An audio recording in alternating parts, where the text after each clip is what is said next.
CBS 4's Carly Barnett is live at Jackson Memorial Hospital with the latest tonight. Carly?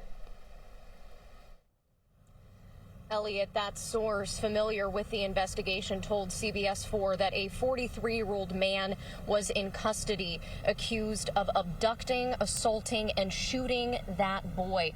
That source also said that police received a DNA match from the victim. That boy still recovering here at the hospital tonight. And we spoke to people in the community who say that enough is enough and something has to be done about the violence.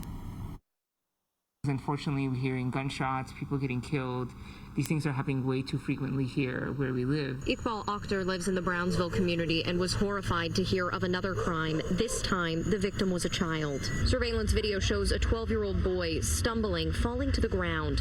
Police say sometime between 2 and 3:30 Saturday morning, he had been abducted, sexually assaulted, shot in the face, and left on the side of the road. I fear that this person was looking for either, a sex worker or drugs, and then the child was unattended, and they took advantage of that. Akhtar and his wife Zafreen Jaffrey say this is just one example of, unfortunately, a bigger problem that's persisted in the area. This neighborhood is particularly stressful for young children because there are no opportunities, there are no safe spaces to congregate. Detectives say the 12-year-old told them he had snuck out of his house to visit friends. That's when he says a man described as Hispanic, in his 30s or 40s with curly hair, pulled up in a black four-door near 43rd Terrace and 30th Avenue. The driver got off, walked up to him, and that's when grabbed him and forced him inside of the vehicle.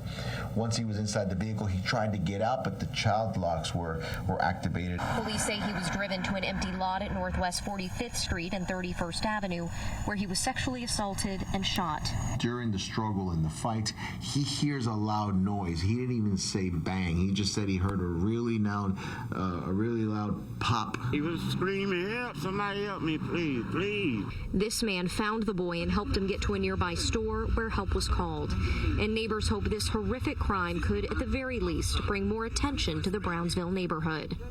There's usually just some attention after an incident like this happens, and the next day is just like it's the same thing all over again. We really would call upon the mayor of the county and the commissioners to be able to help please direct more resources to help prevent further violence like this.